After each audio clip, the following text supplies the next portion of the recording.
लगभग 1200 साल पहले, जब भारतीय उपमहाद्वीप भयानक सामाजिक, धार्मिक और राजनीतिक उथल-पुथल के दौर से गुजर रहा था, एक ऐसा समय जब बौद्ध और जैन धर्म अपने चरम पर थे और सनातन धर्म कई मत मतांतरों में बंट चुका था।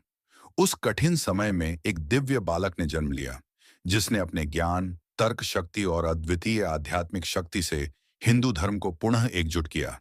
वे थे आदि शंकराचार्य। 8वीं शताब्दी के भारत में हिंदू धर्म कई शाखाओं में बंट चुका था।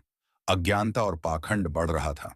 कर्म कांडों में अतिशयोक्ति, मूर्ति पूजा पर अत्यधिक बल, जातिवाद और आडंबरों ने सनातन धर्म को कमजोर बना दिया था। बौद्ध और जैन मत तेजी से फैल रहे थे।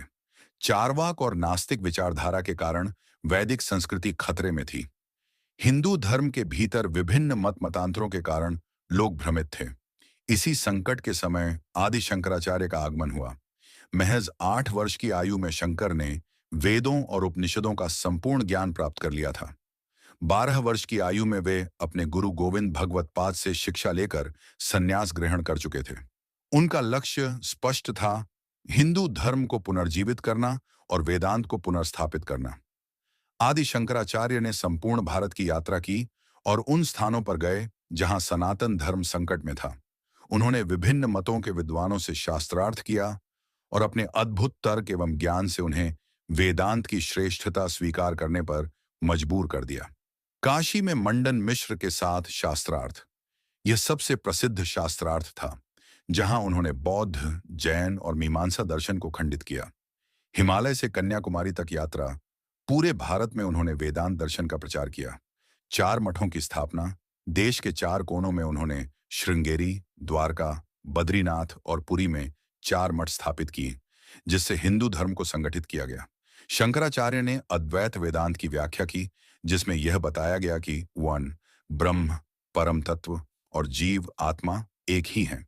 डू, द्वैत, अलग अलग ईश्वर की पूजा, भ्रम है, परम सत्य केवल एक है। 3, मूर्ति पूजा केवल प्रारंभिक साधना है, परमात्मा निराकार है। इस विचार ने सनातन धर्म को नई दिशा दी और भक्ति तथा ज्ञान के संतुलन को स्थापित किया।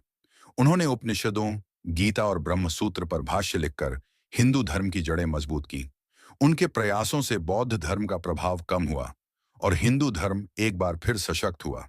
वे केवल एक संत नहीं थे, बल्कि एक महान दार्शनिक और समाज सुधारक थे। अगर वे ना होते तो शायद सनातन धर्म भी इतिहास के पन्नों में खो जाता। आज भी उनकी शिक्षाएं हमारा मार्गदर्शन करती हैं।